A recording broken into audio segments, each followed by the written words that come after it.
Brisbane, we developed a resilience index, which originally was applied to all sorts of natural disasters. Since getting to Amsterdam, we've been working a lot with WaterNet. We've been trying to apply the index that we previously came up with to the Amsterdam region and then honing it in a little bit. So now it applies more in particular to flooding situations. So it's been really interesting trying to manipulate the data and the weightings and come up with something that reflects across the wider Amsterdam region. Everyone here's been very friendly, so we have worked with a small team at Vaartnet, and also we've dealt with some external consultants at Royal Haskoning, so that's been a great experience as well.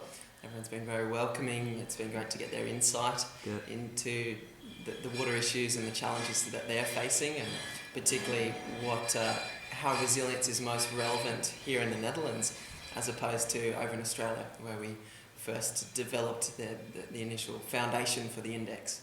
So fantastic. Good. So I guess the idea was to try and get the community more involved in engineering decisions. So to do that, we need to formulate that matrix that sits at the back of the system. So we've been interviewing a range of experts at Deltars and 2U Delft, which has been a great experience learning their insights about the pros and cons of different coastal management options. So it's been a good opportunity and very thankful for it. It's been interesting seeing people's different perspectives depending on where they've worked and what their main focus is, but overall, with each management option you do see similar trends and people are weighing off options, and you're giving us fantastic insight and just to the wealth of examples that we've been given of, you should look up this one, you should look at that one.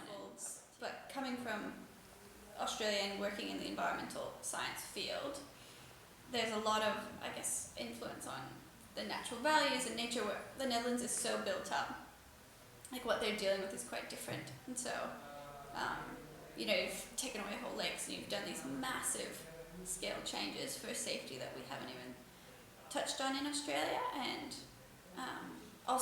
some of the management options you have available, like the sand nourishment everyone loves, we don't use that. We don't have the sand resources. And just the scale of change here is so much greater than one we've seen in Australia. I find that quite interesting. The biggest thing on a flood thing as well is just the amount of money that is invested in flood protection compared to what we do in Australia. It's chalk and cheese. There's no comparison. Right. Whereas we focus a lot more energy on the recovery. So it's interesting. It's just the demographics of the situation that the two countries are facing. They're different challenges, but there is broad similarity. But there's also a lot of things that we can learn, and sort of things that I think Holland can actually learn from Australia, and particularly in resilience. We noticed that there's almost a completely different approach in between the two countries. So the Netherlands is quite focused on let's keep the flood out, make sure that there will never be any event ever. And so it's almost a different approach of you build up your levees and your dikes and stop the water from coming in. Whereas in Australia, I think because of the different scale of land that we have to physically protect, if we took the approach, we're a lot more focused on how can we recover best, how can we reduce the impact that the flood is going to have on us, and how can we bounce back the fastest so that we can continue to move forward from a situation. So I think they're almost two extremes of the same spectrum. I think, and particularly as it relates to the resilience index, there's really a multitude of changes still between an application such as Brisbane and here in the greater Amsterdam region, particularly that infrastructure all is in place. And other factors in Australia which relate to the recovery, the post-event process, are less relevant here. So things like community volunteering.